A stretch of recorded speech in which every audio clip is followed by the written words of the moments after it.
Listen to me, many of you right now, life's got you up against the rope, and you got to do me a favor. Like, you can't give up. You can't give in. Pain is temporary. Pain is your friend. Pain is going to take you to the next level. When you going through pain, I know what you feeling. I know exactly because I've been there. I've done that. But you got to work through it. And the reason why most of you are not successful is because every single time stuff not going your way, you give up, you quit, you let go, and people feel weakness. They feel it. You can feel when somebody's not committed. It's hard to defend yourself when the murmuring of the voice of accusation is stronger on the inside than the voice of all the critics on the outside. Guilt is not just about what others are saying about you. It is what you are saying about yourself. Who is renting space in your mind? Who are you giving your thought life access to? I mean, why in the world would we be talking about what we might be thinking about? Because nobody really realizes this, but the mind is the battleground. You know, whatever you think about in abundance is most likely what you're going to see in your life. And there are all types of things battling for your thoughts. Because as a man thinketh, then in his heart so is he. The progression is affect your thinking first and then get it in your heart and then you become that. And I'll start it off with your thinking. It is the condemnation that comes upon you. It is the struggle that lives down inside of you that you say, what was I thinking? Have you ever looked back at something and you just wonder, what was I on to do that? What happened? Did somebody put something in my coat? What happened that I went that far? See, this one of the things that we do with guilt, because it is such a heavy burden to carry. It's a heavy burden because it can only exist in places where you care. So it becomes a heavy burden to carry. So what we do is we change the narrative of what happened to make the memory more palatable.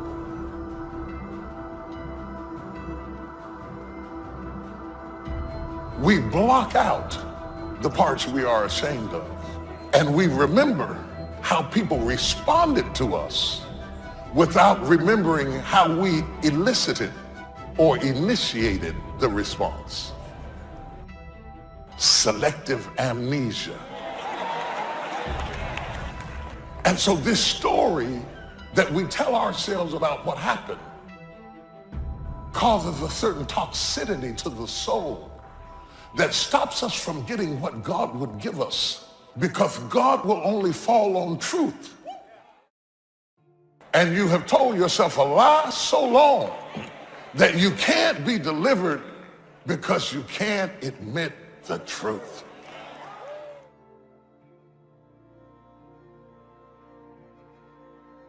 You're in fear. Well, what you're thinking about. You're angry, then what you're thinking about. You're depressed. Well, what you're thinking about.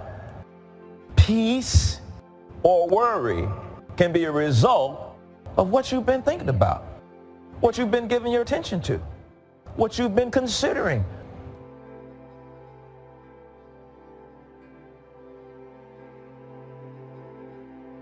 You are what you think. So you start the day off as this grateful creature, this grateful soul, this grateful person. You start your day off as grateful, and it just spirals throughout your day, and it puts you in a great mood. Try it. I truly believe that thoughts are the greatest vehicle to change, power, and success in the world. Everything begins with thoughts. It's time for us to move. So get your joy, get your smile, and pack your bags, because we're leaving depression. We're leaving the fear. We're leaving sadness and the questions, and we're stepping into the fullness of who we were called to be. What happened earlier this week?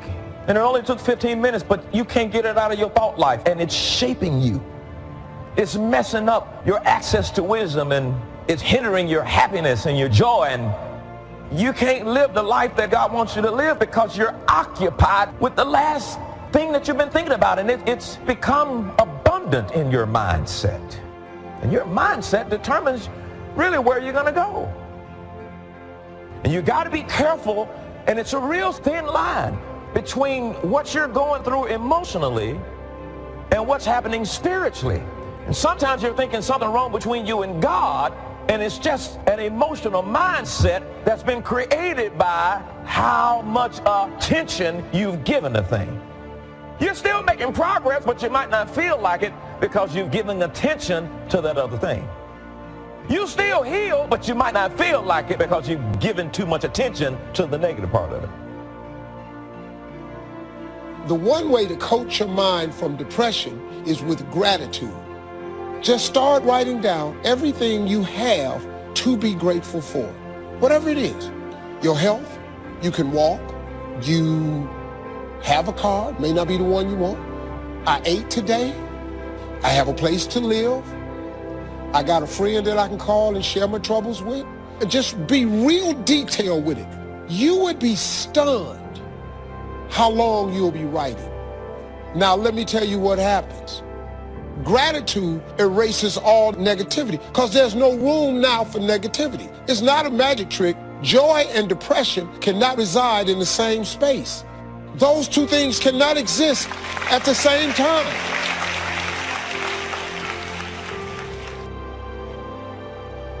Say thank you for grace. Thank you for mercy. Thank you for understanding. Thank you for parents. Thank you for wisdom. Thank you for kindness. Thank you for humility. Thank you for peace. Say thank you in advance for what's already yours. True desire in the heart for anything good is God's proof to you to indicate that it's yours already. One of the great things about giving is that as you give, you're going to receive. What we want to do is keep the flow going. If anybody gets the bucket of love and stops and holds it there, all of us suffer. They've short-circuited the flow. They've stopped what was going on, the energy that was going around. See, you are part of an equation, and you are needed. Part of why we should begin to look at how we give up our lives is that we've got to begin to see what is it that I'm supposed to do? What is my life worth? And then give ourselves to that.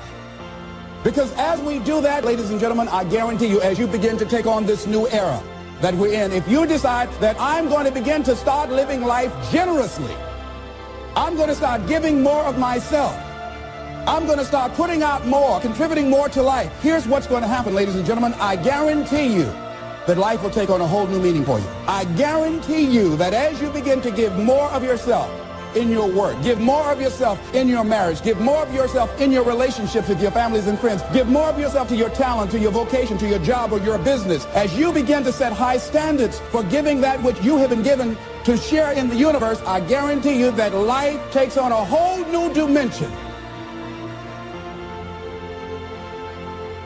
Life is worthwhile if you learn. You gotta know, you gotta have the information. Get the information while you're here, right? There's nothing worse than being stupid. So jot this down now, as I used in my notes, what you don't know will hurt you.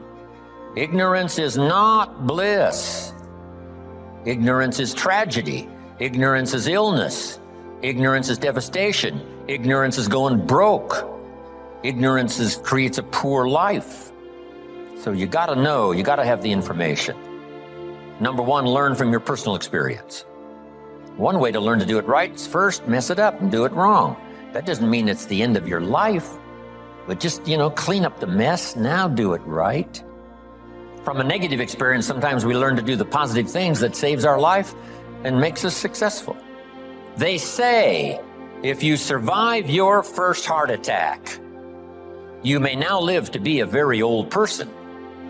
Why is that? That first heart attack was a wake-up call.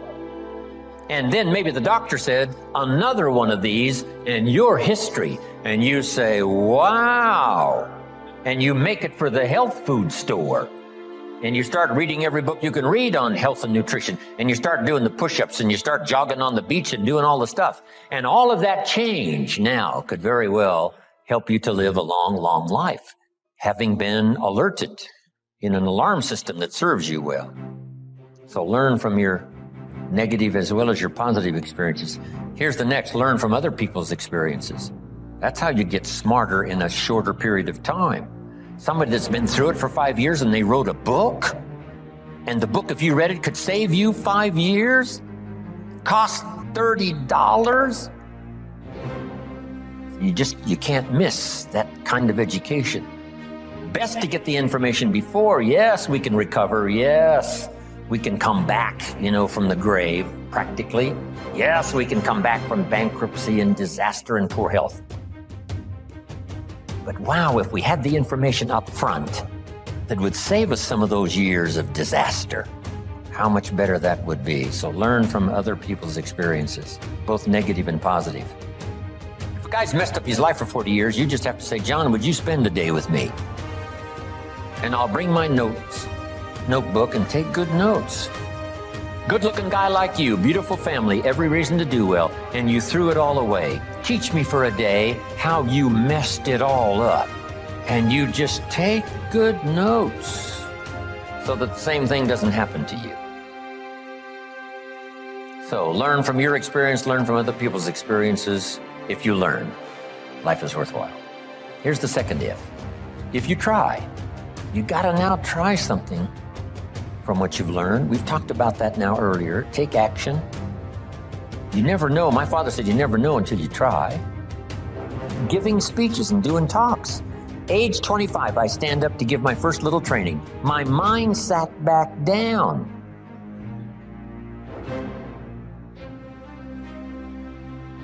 I open my mouth and nothing comes out.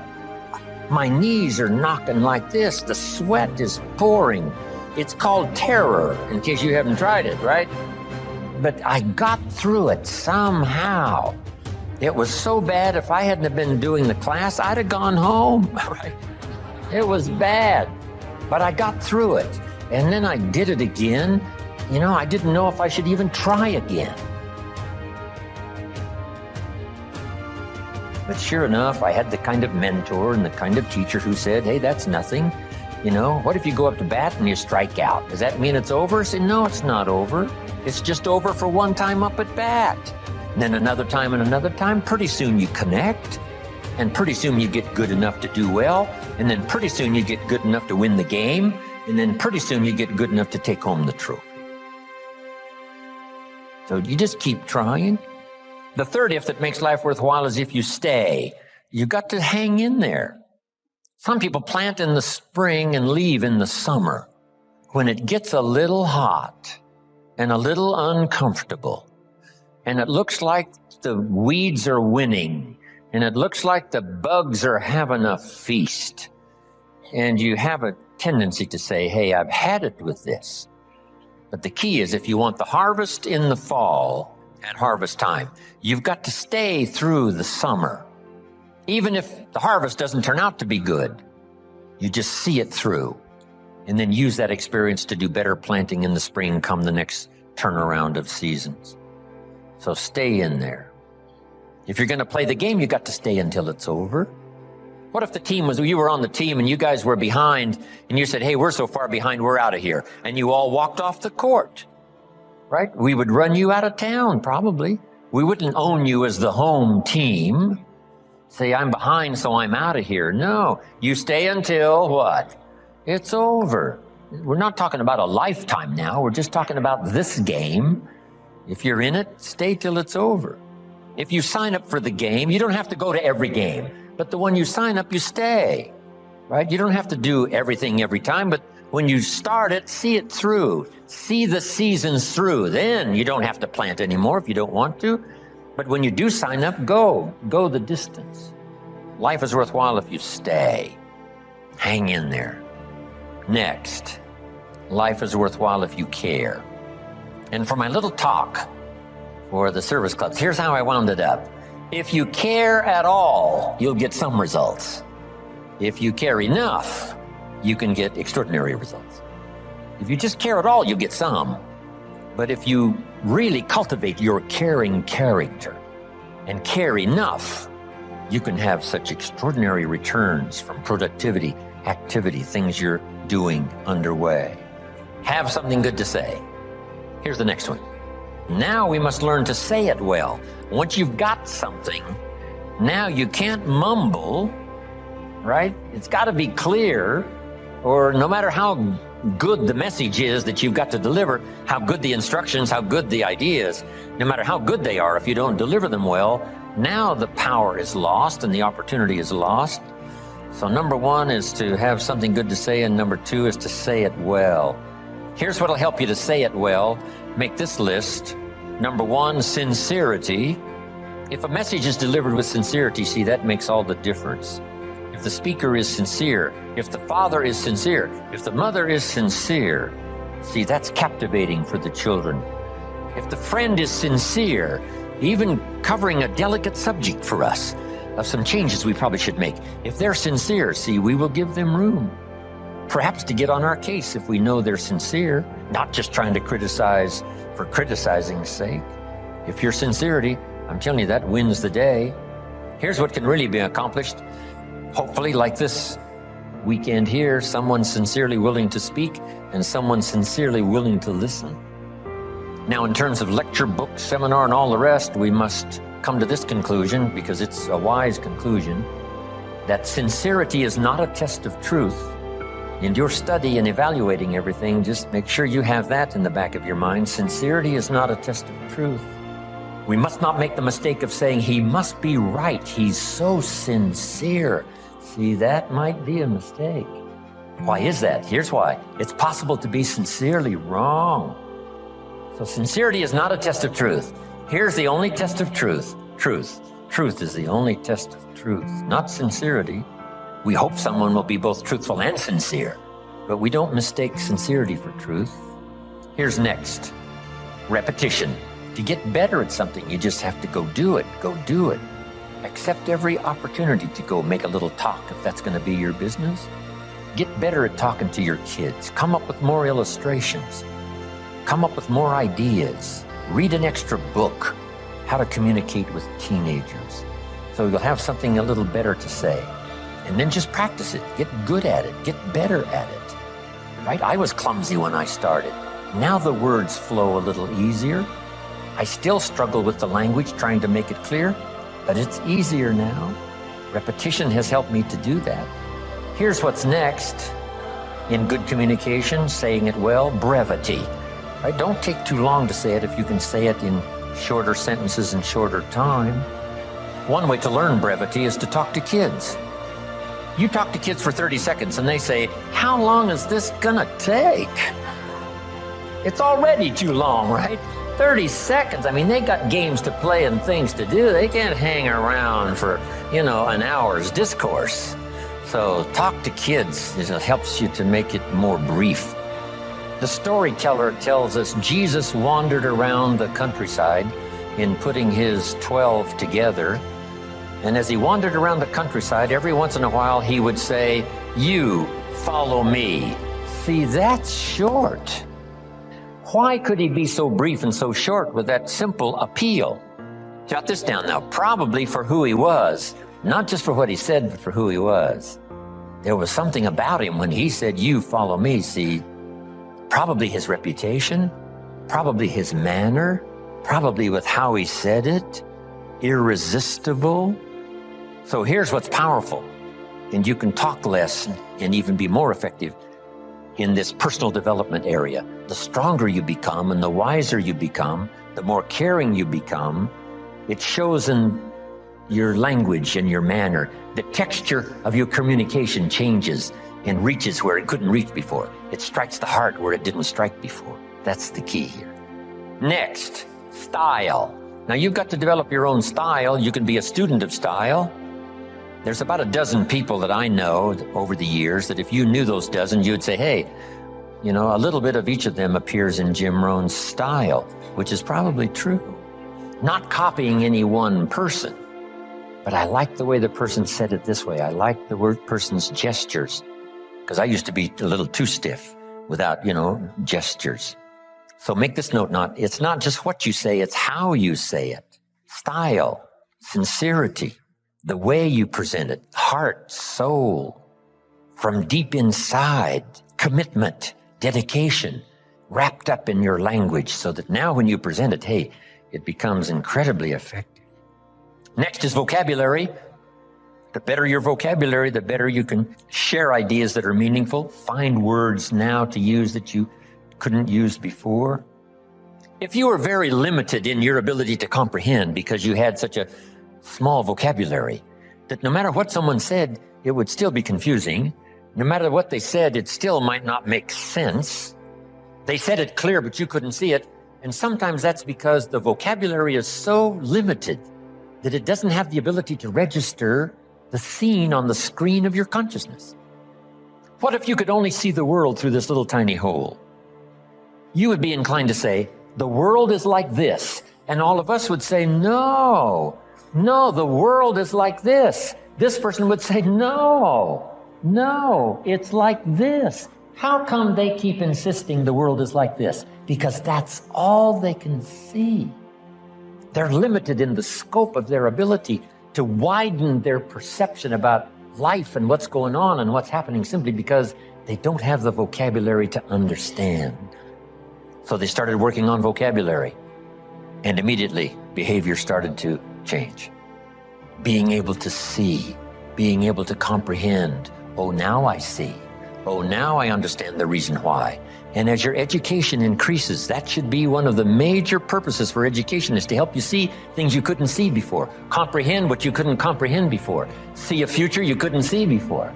See beyond tomorrow you couldn't see before. See, that's a gift. Vocabulary. So keep working on your vocabulary. Now here's another reason. Only with our present vocabulary can we express what's going on in our head, what's going on in our heart. You can't express beyond your present vocabulary. What if it's very limited? Then your ability to express what you think, express how you feel, is limited. So by a very restricted vocabulary, if you can't understand very well, and if you can't express very well, then your world becomes very, very small. So jot this down. Make one of the books a very important book, and that is the dictionary. A word you don't understand, come to a word you don't understand, you look it up. Say, what is this word? Words are like lights. Now make this note now, especially the English language. There's nothing richer than the English language because there's so many ways to say it in English. In some languages, there's only one way to say it. In English, there's another way to say it, and another way to say it, and another way to say it. When I travel to all these countries and have to have translators, it gets to be difficult sometimes. Expressing something that makes sense in English because we have several ways to say it, but in their language, there's only a couple of ways to say it. So the translator has a tough job. So you have to learn how to present, how to do the stuff. But the gift of language is so powerful, it's worth the exercise, it's worth the effort. Vocabulary, brevity, style, repetition, sincerity, saying it well. Here's another one on saying it well. Don't fail to say it. You need the practice. Practice everywhere. If you're going to give someone a gift and send a little card, practice making this little card something they'll keep and remember for the rest of their lives. Not ordinary, extraordinary. Not like everyone else, different than everyone else. It's the practice of using your gift of saying things another way until a light turns on, another way that expresses something heartfelt that the standard ordinary language wouldn't express, couldn't reach, couldn't paint these mental pictures. It's okay to give flowers, but don't let flowers do all your talking. Flowers have a limited vocabulary. Guess what flowers say? You remembered. That's about all they say.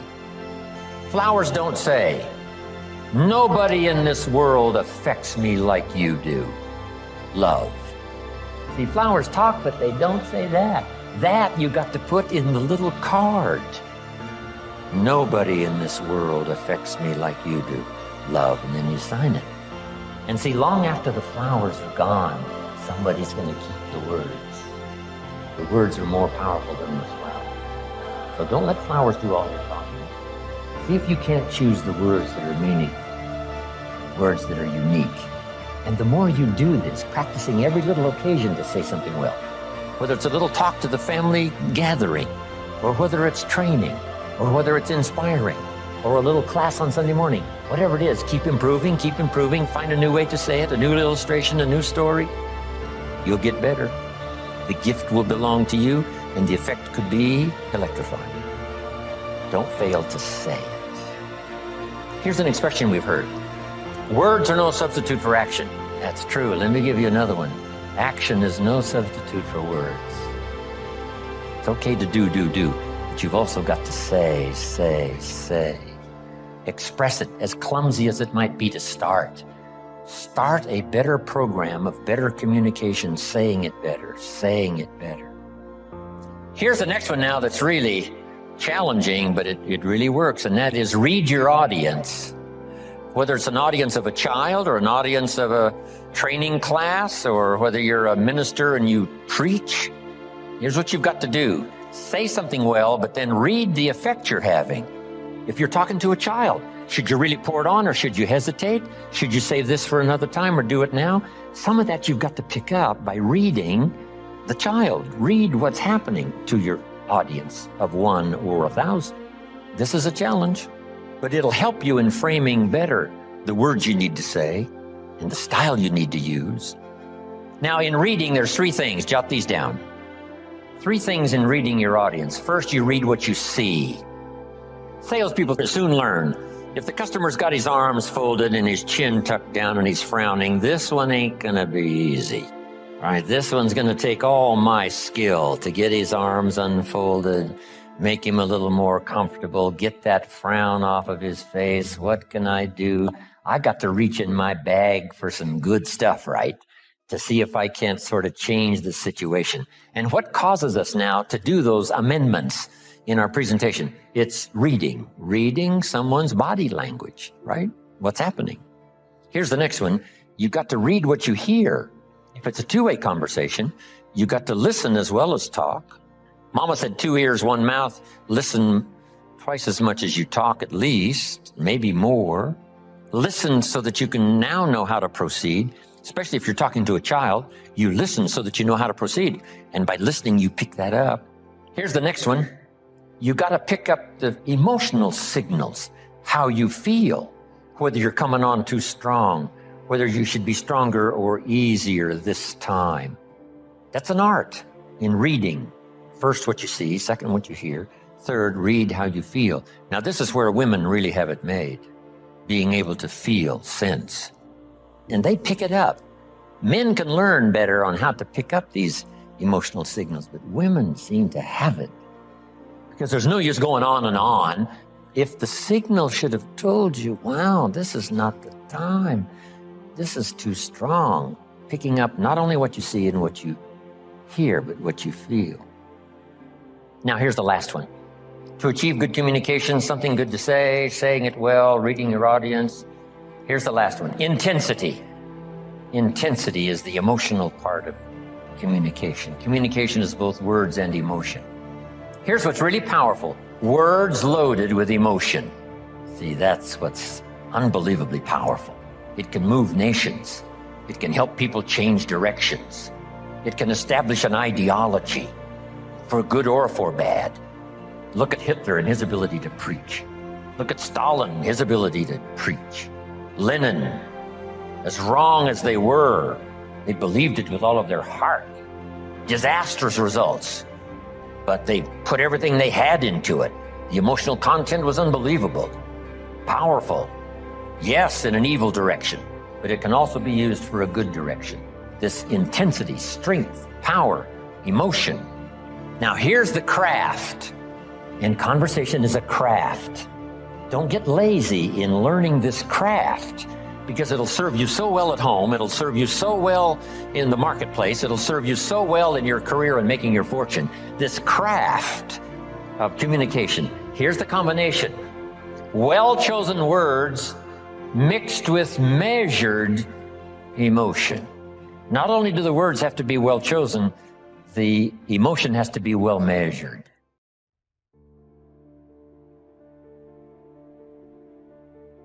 God put people in your life for a reason. Others are there for a season.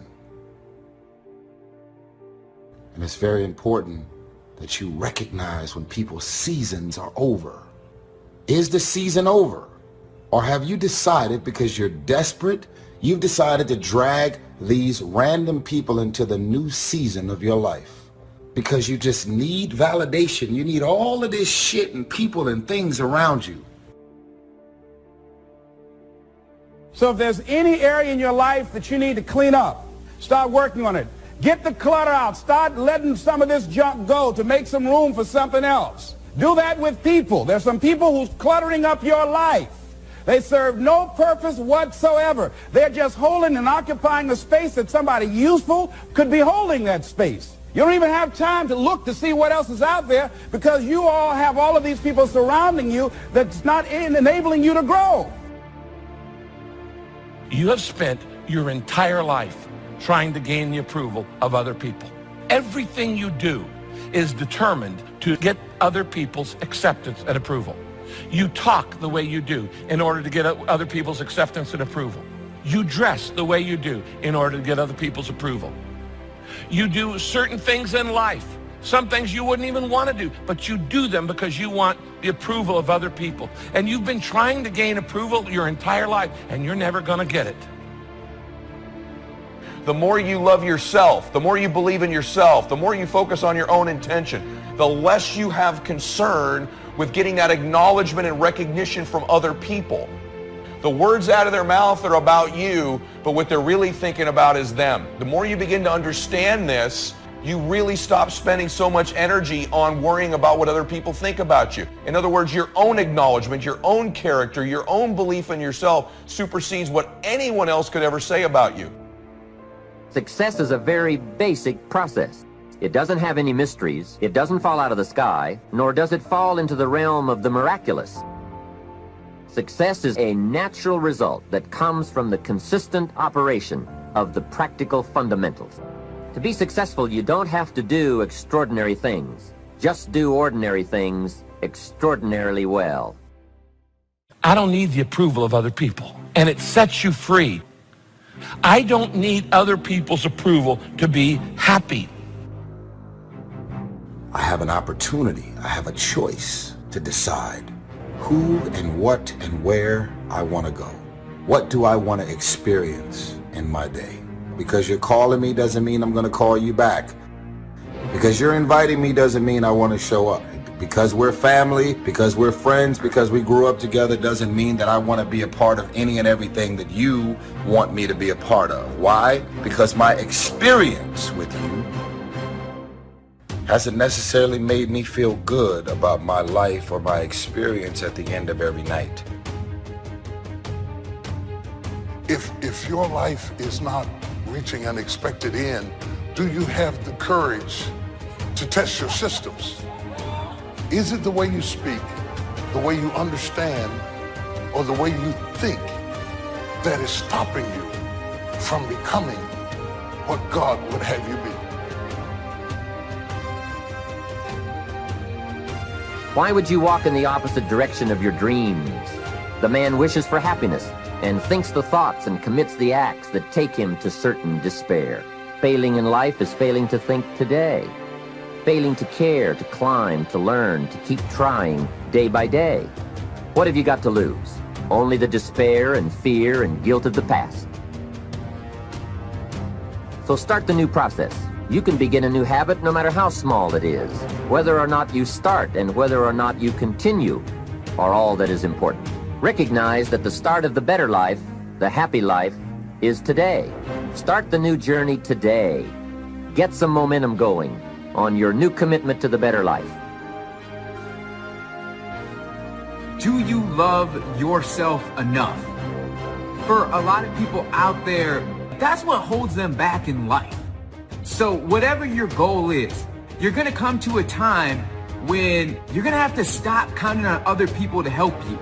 And you're going to have to stop focusing in on how much people have let you down. And you're going to have to really realize, like, this thing, life, your journey, this is up to you. And whatever you want out of it, It's how bad are you willing to go after it? I don't have the luxury to waste time. I'm expecting some great things from life. And so I have to spend some time working on myself and developing myself. Some people wish they could do better, but some people expect to do better. Where are you on that? Take care of you. Look out for what truly satisfies you. Make caring for you the highest priority in your life. We're not taught to look out for ourselves. We're not taught to take care of ourselves. So make a conscious effort. Make you number one priority. Your health is more important than your family and any and everybody. Don't neglect yourself. Happiness is a joy that most often comes as a result of positive activity. It is a result of an awareness of the full range of life. Happiness is being able to explore the offerings of life. Happiness is both receiving and sharing, reaping and bestowing. Happiness is activity with purpose.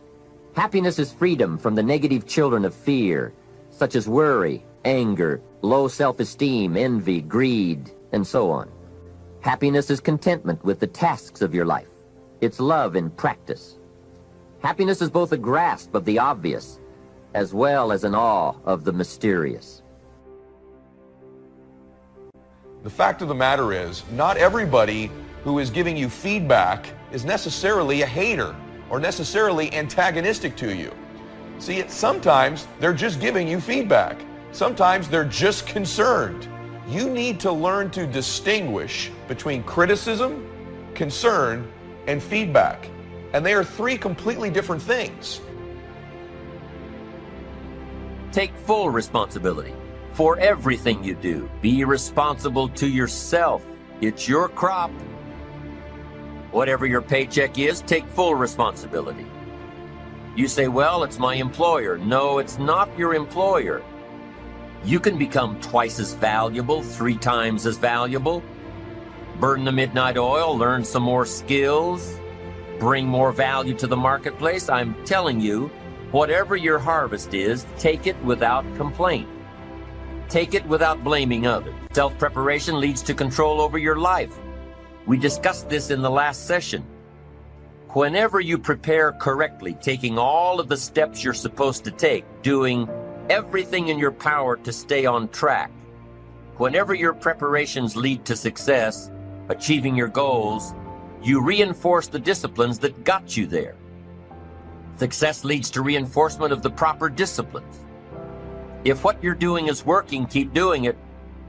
If what you're doing isn't working, change it. When you are doing all that you can possibly do and are successful at reaching your expectations, keep doing it. Success is a reinforcement. Psychologists call this positive reinforcement. We all know about positive reinforcement. That's how we train our dogs. That's how we teach our kids. That's how the trainers at SeaWorld can get a killer whale to do tricks and follow commands and work side by side with humans by positive reinforcement. When you bring a brand new puppy home and try to teach him not to mess in the house, what do? You reward him for going outside or scratching at the door. When you're trying to get your toddler out of the diaper stage, what do? You reward her with special presents, make her feel special for learning something new. When you're trying to get your older kids to crack the books and study, what do? You reward them when they get good grades. You teach them that the skills they are developing now will have great positive effects on their lives later. But you reward them now.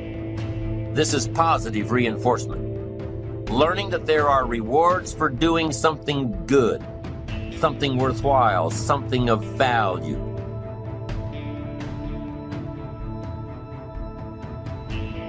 The greater the value, the greater the reward. The better you do, the better your reward. The greater the value, the greater the reward. A bigger paycheck, a better house, financial freedom. It's all a reward system. Now, there are 2 major benefits of positive reinforcement. Number 1, positive reinforcement builds good habits. If what you are doing, the habits you've gotten into, are building your ambition and increasing your success, keep doing them. Your success is reaffirming that these habits are good. Your success tells you that you need to keep doing what you are doing. By reviewing these habits that bring on success, you reinforce them, give them sticking power. Now here's the other side. By reviewing your habits, what you do every day, by reviewing your habits, you may find out that some of them are inhibiting your success.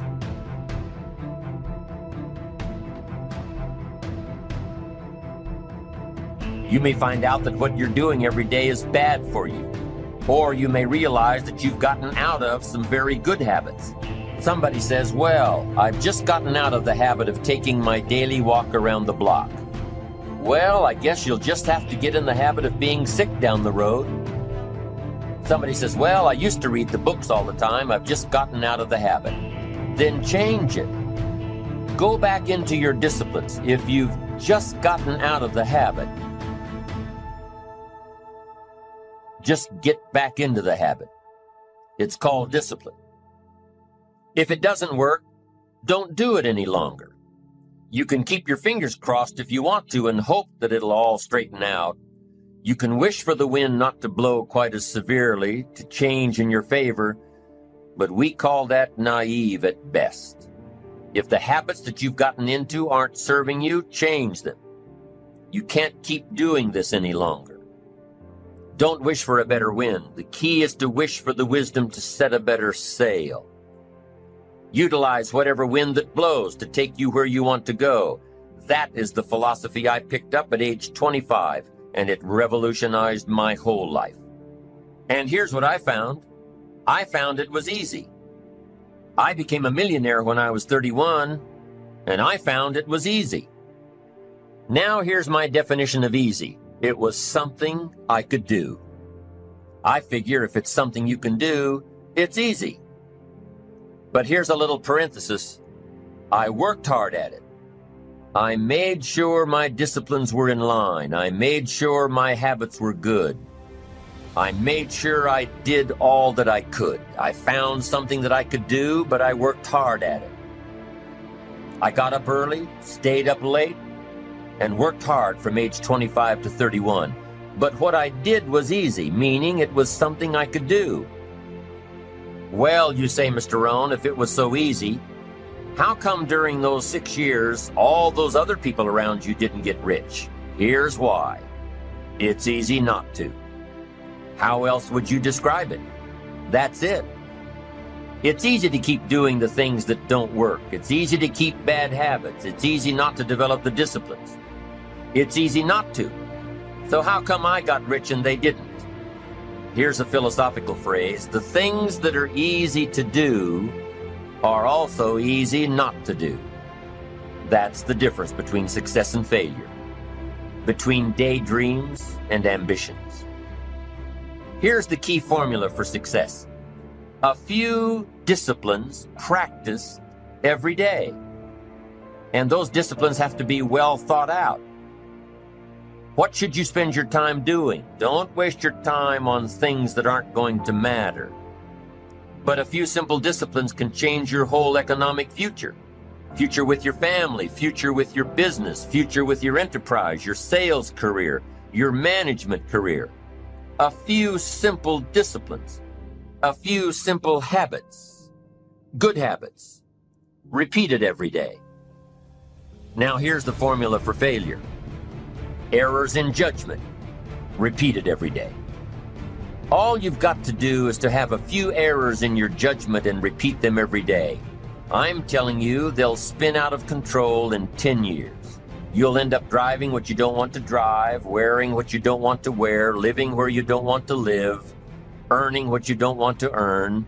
A few errors every day, bad habits every day. It's disastrous.